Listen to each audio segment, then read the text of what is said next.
وآخر دعواهم أن الحمد لله رب العالمين۔ یہ مہینہ جو رمضان کا مہینہ ہے ہمیں صبر ہی سکھاتا ہے۔ آج ہم کسی کی کڑوی بات پہ صبر ہی نہیں کرتے۔ کیا ہو گیا اس نے کوئی بات کہہ دی ہے تو کان گر گیا؟ میں اور آپ اپنے علم کو چیک کریں کہ ہم نے کیا سمجھا آخر۔ ہم اپنی زبان کو میٹھا نہیں کر سکتے؟ کیا ہو جائے گا کسی کی عزت کے لیے چند پیارے کلمات بول دے، میرے محترم بھائی، وہ تمہیں برا بھلا بھی کہہ رہا ہے، تم کہو میرے بھائی آپ پریشان کیوں ہیں، حکم کیجئے کیا بات ہے۔ انسان دیکھے، اور کہنے والے نے سچ کہا، کاش مسلمان رمضان سے سبق لے لیں۔ رمضان میں کتنی مرتبہ کھانا کھاتے ہیں؟ 2 مرتبہ کھاتے ہیں۔ اس کا ڈیوریشن بھی آپ جانتے کتنا کا ہوتا ہے۔ اس کا مطلب ہے کہ ہم 2 مرتبہ کھانے پہ گزارا تو کر ہی سکتے ہیں، زندہ رہتے ہیں نا مہینہ۔ تو عام مہینوں میں ہم 3 4 مرتبہ کھاتے ہیں، اگر وہ تیسرا یا چوتھا کھانا ہم اللہ کی راہ میں دے دیں، کوئی دنیا میں بھوکا رہے گا؟ کوئی رہے گا بھوکا؟ آخر ایک مہینہ تو گزرتا ہی ہے نا۔ عید بھی تو ہم پیدل چل کے پڑھتے ہیں نا، کوئی ریڑھی پہ ڈال کے تو نہیں لے کے جاتا کہ اس نے روزے رکھے ہیں تو چل بھی نہیں سکتا۔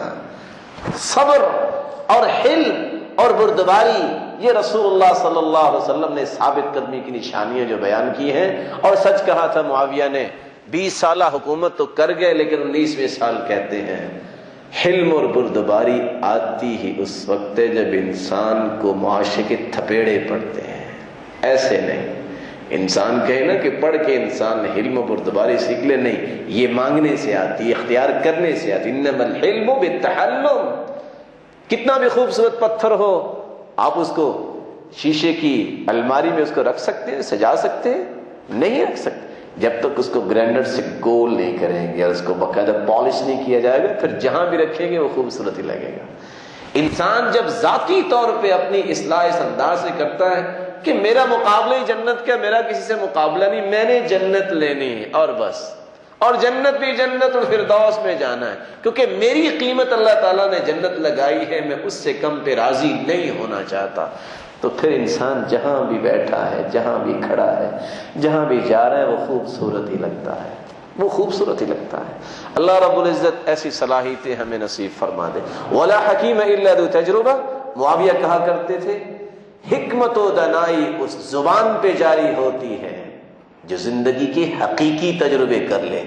ایک تجربہ ہوتا ہے کسی کاروبار میں بہت لینتھ ایکسپیرینس ہے، کس بات میں؟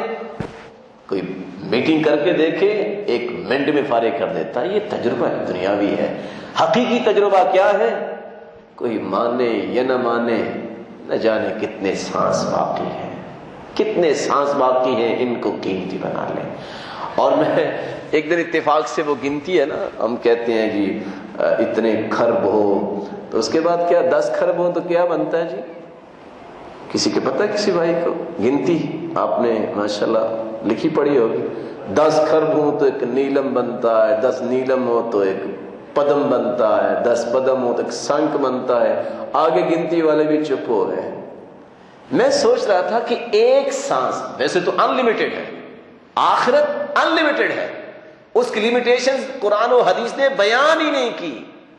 اگر ایک سنک زندگی بھی جنت میں مل جائے، 10 کھرب کے بعد نیلم اور پدم اور پھر سنک، اس کا اور دنیا کی 60 سالہ زندگی کا کمپیریٹیولی چیک کیجئے، ایک سانس بھی بنے گا؟